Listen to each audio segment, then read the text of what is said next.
আসন্না foundation শুরু থেকে এ যাবৎকালে যেভাবে কাজ করে আসছে সেটা অত্যন্ত ক্লিয়ার এবং পরিষ্কার। আমার মনে হয় এই কারণে সাধারণ মানুষ আমাদের প্রতি আস্থা রাখেন। আমরা প্রতিটা প্রজেক্ট ঘোষণা করার সময় পাবলিকলি ঘোষণা করে করি, আবার ক্লোজ করার সময় পাবলিকলি ঘোষণা করে আমরা ক্লোজ করি। আমরা কোনো পার্সোনাল ব্যক্তিকে সহযোগিতা করি না। আজকে আমার কাছে এক ভদ্রলোক এসেছে, তিনি অন্ধ সহযোগিতা চেয়েছেন। আমি বললাম, বাবা আপনাকে আলাদা করে যদি আমি সহযোগিতা দিই তাহলে আরো 10 জন অন্ধ আছে, তারা কি দোষ করেছে? তখন এখানে প্রশ্ন আসবে যে আমি আপনার প্রতি আলাদা কোনো পার্সিয়ালিটি করলাম। এই জন্য আমরা কোনো কাজ করলে সোশ্যাল মিডিয়াতে বলি, ভাই সারা দেশের মানুষ যে কেউ আবেদন করতে পারবে, আপনারা সবাই আবেদন করেন, আমরা ভেরিফাই করে যার আবেদন সঠিক আছে আমরা তাদেরকে দিব। এই কারণে হয়তো সাধারণ মানুষের আস্থা তৈরি হয়েছে যে আমরা যেটাই করি সেটা ক্লিয়ার কাট করি এবং পাই করে হিসাব আমরা দিয়ে দিই। এবং আপনাদেরকে একটু বলে রাখি প্রসঙ্গত, আসন্না ফাউন্ডেশনের অফিসিয়াল কাজে যখন আমরা আমাদের নিজেদের গাড়ি ব্যবহার করি বা আমরা যাই, আমি 2বার কিন্তু এর মধ্যে ফেনী গিয়েছি, লক্ষ্মীপুর গিয়েছি, এর কোনোবারে কিন্তু আমি আমার গাড়ি নিয়ে গেছি, আমি তেল ভরে গিয়েছি, কোনো ভাউচার ফাউন্ডেশন জমা দেয়নি। এটা প্রসঙ্গত বললাম। আমাদের ফাউন্ডেশনের মেমোরেন্ডামে আছে যে আমাদের ট্রাস্টি বোর্ডের secretary general Sabbir Ahmed computer engineer সে আমাদের পুরো টিমের, শুধু আমরা না, আমরা মরে গেলে এই পদে যারা আসবেন আমাদের রীতিমতো লেখা আছে যে কোনোদিন কেউ কোনো প্রকার কোনো পকেট মানি, কোনো বেতন, কোনো ভাতা, কোনো হাত খরচ, কোনো কিছু আসন্না ফাউন্ডেশন গ্রহণ করতে পারবে না। যে নিজে চলতে ক্যাপাবল সে এখানে আসবে এবং আল্লাহর জন্য কাজটা করবে। শুধু আমরা নই, এখানে যারা স্বেচ্ছাসেবা দিচ্ছেন একজন লোক নাই যাকে আমরা টাকা দিয়ে নিয়েছি, অর্থাৎ প্রত্যেকে আল্লাহর জন্য করছে।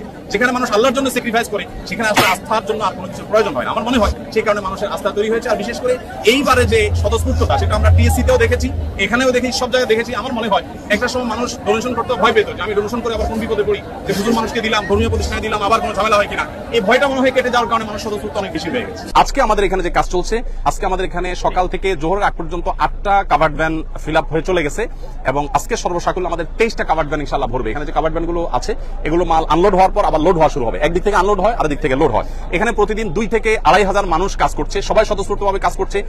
এখানে ঢাকা ইউনিভার্সিটির সম্মানিত প্রফেসর, সিনিয়র প্রফেসর আছেন, কাজ করছেন, আমি চিনি ব্যক্তিগতভাবে। এখানে বাংলাদেশ সেনাবাহিনীর কর্মরত ব্যক্তিবর্গ, সদস্যগণ তারা আছেন, কাজ করছেন ছুটির দিনে।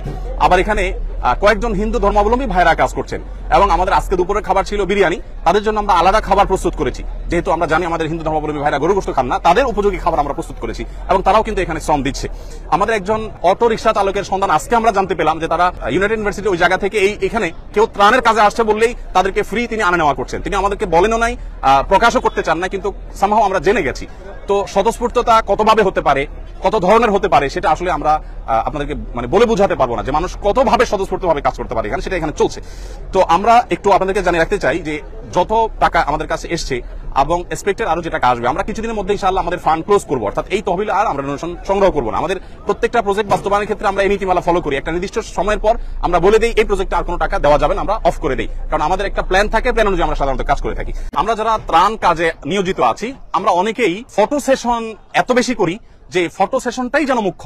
এটা খুবই দৃষ্টিকটু। ইসলামী দৃষ্টিকোণ ভাই জানতে চেয়েছেন, আমি সে আলোকে যদি বলি, ইসলামী দৃষ্টিকোণ থেকে মানুষকে দেখাবার উদ্দেশ্যে কোনো কাজ করলে সেটার কোনো রিওয়ার্ড আল্লাহর কাছে আর পাওয়া যাবে না, বরং সেটা ভালো করতে গিয়ে আরো খারাপ হওয়ার সম্ভাবনা আছে। বিশেষ করে বন্যার ক্ষেত্রে আমরা বলি যে বন্যায় ধনী গরিব একাকার হয়ে যায়। এখানে একজন মানুষ হয়তো তার ছেলে প্রবাসে থাকে, তার বাবাকে যদি আমরা ত্রাণ দেওয়ার সময় ছবি তুলি, ভিডিও করি, অনেক বেশি ফটো সেশন করি, ছেলে দেখে নিশ্চয়ই সেটা তার কাছে ভালো লাগে, কাজ করবে না। এই জন্য আমি আপনাদের মাধ্যমে বিনীতভাবে আহ্বান করতে চাই, যারা ফিল্ডে কাজ করছেন তারা যেন এই কাজটা না করেন। আজকের দিনে অন্তত 3টি মেসেজ আমি আমাদের টিমকে দিয়েছি, অর্থাৎ আমাদের টিম যারা কাজ করছে তাদের আমি বলেছি যে খবরদার ফটো সেশন নির্ভর কাজ যেন না হয়। হ্যাঁ, কিছু ফটো আমাদের নিতে হয় আমাদের ট্রান্সপারেন্সির জন্য, যেহেতু আমরা সোশ্যাল মিডিয়ার মাধ্যমেই ফান্ডটা পাচ্ছি, অতএব সোশ্যাল মিডিয়াতে তো আমাদের জানাইতে হবে।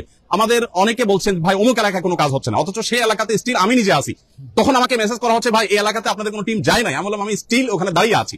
এখন আমি যে দাঁড়িয়ে আছি এটা প্রমাণ করার জন্য তো ওখানকার কিছু ছবি, কিছু ভিডিও আমাদেরকে দিতে হয়। এটা হলো আমাদের ডোনারদের কাছে আমাদের যে জবাবদিহিতার জায়গাটা, সেটাকে পরিষ্কার করবার জন্য। কিন্তু এখানে আমরা চেষ্টা করি কোনো উপকারভোগীর ছবি যদি আমরা প্রচার করি যথাসম্ভব ব্লার করে দেওয়ার। হ্যাঁ, এর বাইরে কাউটা প্রচার করলে আমরা জিজ্ঞেস করে নিই যে আপনার ছবি আমরা প্রচার করতে পারে। অনেকে খুব খুশি মনে বলেন, নিজেই ফটো সেশন করেন যে হ্যাঁ আমার ছবি সহ যাক, কোনো অসুবিধা নেই। তো আমরা দায়িত্বশীলতার রক্ষা করার চেষ্টা করছি। তারপর আমি আহ্বান করব আমাদের টিম মেম্বারদেরকে, আমরা বলি অন্যদেরকে আহ্বান করব যে আমরা যেন এই ত্রাণ দিতে গিয়ে অন্তত ফটো সেশনটা খুব বেশি না করে ফেলি, প্রয়োজনের বাইরে যেন না করি, এটা না করা উচিত।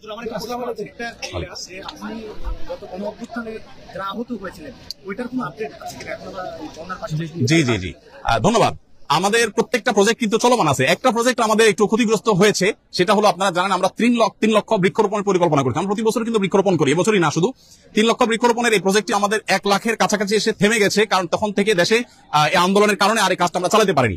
আর যেহেতু গাছ লাগানোর একটা নির্দিষ্ট সময় আছে, অতএব আমরা চাইলে এটা আর আগামী মাসে করতে পারবো না, এই জন্য এই প্রজেক্টটা আমাদের থেমে গেছে। বাট ছাত্র জনতার যে আন্দোলন হয়েছে, বৈষম্য বিরোধী আন্দোলন, সেখানে হতাহতদের জন্য আমাদের যে সহায়তা, সেই সহায়তার যে কাজটা সেটা আমাদের চলমান আছে, এটা কিন্তু আমাদের থেমে যায়নি।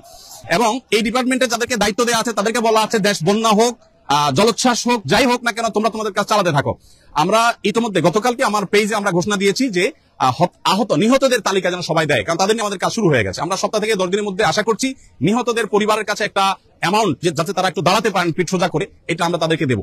আর আহত যারা, তাদের মধ্যে 1000+ আহত ব্যক্তির কাছে ইতিমধ্যে টাকা আমরা পাঠিয়ে দিয়েছি, যেটা 3 কোটি প্লাস টাকা ইতিমধ্যে আমরা আহত ব্যক্তিদের হাতে হস্তান্তর করে ফেলেছি। আর বাকি 1000+ আবেদন এর টাকা আমাদের প্রক্রিয়াধীন আছে, যেটা চলে যাবে খুব শীঘ্রই। তো হতাহতদের জন্য সহায়তার যে কাজটা, এটা আপন গতিতে চলছে। আমাদের এই ত্রাণ কার্যক্রমের কারণে সেটা কোনোভাবে বাধাগ্রস্ত হচ্ছে না, ওইটা সঠিকভাবে চলছে। আপনাকে ধন্যবাদ যে গতকাল আমি আপনাকে সেই বাচ্চাদের বই পুস্তকের কথা প্রশ্ন করেছিলাম, আপনারা আজকে সেই উদ্যোগ অলরেডি নিয়েছেন। আমার একটা প্রশ্ন ছিল, একজন আমাকে জানার জন্য আপনাকে বলতে বলছে, সেটা হচ্ছে যে জাকাতের টাকা বন্যার্থদের সাহায্যে ব্যবহার করতে পারবেন কিনা, এমন কোনো আছে কিনা? কারণ যারা বন্যার্থ ওইখানে অনেকেই কিন্তু খুব ভালো ফ্যামিলির লোকজন, তারা কি এটা নিতে পারবে কিনা?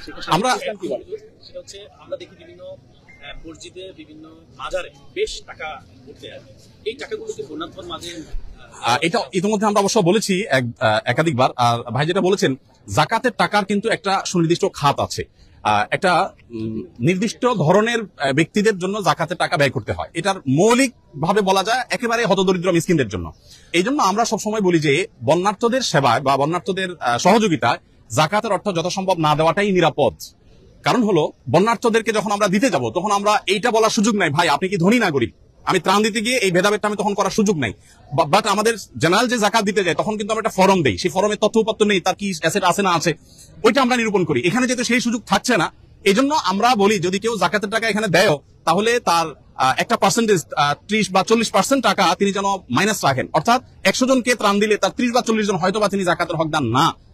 এটা মানে সর্বোচ্চ এর বেশি হওয়ার সম্ভাবনা কম আমাদের অভিজ্ঞতা আলোকে, সেজন্য বলি এটা বাদ দিয়ে রাখতে। অর্থাৎ জাকাতের টাকা ত্রাণের ক্ষেত্রে যদি জেনারেল ত্রাণের ক্ষেত্রে দেন, তাহলে একটু হিসাব করে দিতে হবে। আর যদি পার্টিকুলার কোনো গরিবকে আপনি দেন, তাহলে কোনো হিসাবের দরকার নেই, জাকাতটা আপনি দিতে পারবেন। অর্থাৎ একজন গরিব আপনি জানেন আপনার এলাকার বা কারোর মাধ্যমে আপনি নিরূপণ করতে পেরেছেন যে তিনি আসলে জাকাতের হকদার, তার আসলে কিছু নাই, তাকে অবশ্যই আপনি ত্রাণের টাকা জাকাতের টাকা থেকে দিতে পারবেন। ধন্যবাদ। আমাদের 100 কোটি প্লাস ফান্ড আমাদের কাছে ইতিমধ্যে এসে পৌঁছেছে, এবং আমরা এ পর্যন্ত ওই টাকাটাকে খরচ করার একটা পরিকল্পনা দাঁড় করিয়েছি। খাদ্য সামগ্রীতে 30 কোটি, আমাদের শিক্ষার জন্য 20 কোটি, এবং পুনর্বাসনের জন্য 30 কোটি, এবং ব্যবসায়ী যারা ক্ষতিগ্রস্ত হয়েছেন, ক্ষুদ্র ব্যবসায়ী এবং কৃষক যারা ক্ষতিগ্রস্ত হয়েছেন, তাদের জন্য 30 কোটি টাকা খরচ করার পরিকল্পনা হাতে নিয়েছি। এর বাইরে পরবর্তী কোনো দুর্যোগ হলে সেটা যেন আমরা মোকাবেলা করতে পারি, বা সেটা যেন খুব বেশি ভয়াবহ রূপ নিতে না পারে, সেটার জন্য আমাদের একটা আলাদা প্রজেক্ট আছে। সেটা এখন আমরা চূড়ান্ত করতে পারিনি যে সেখানে আমরা কতটা খরচ করবো, এটা নির্ভর করবে ফান্ড আর কি আসছে না আসছে। তবে আমরা খুব শীঘ্রই ফান্ড নেওয়া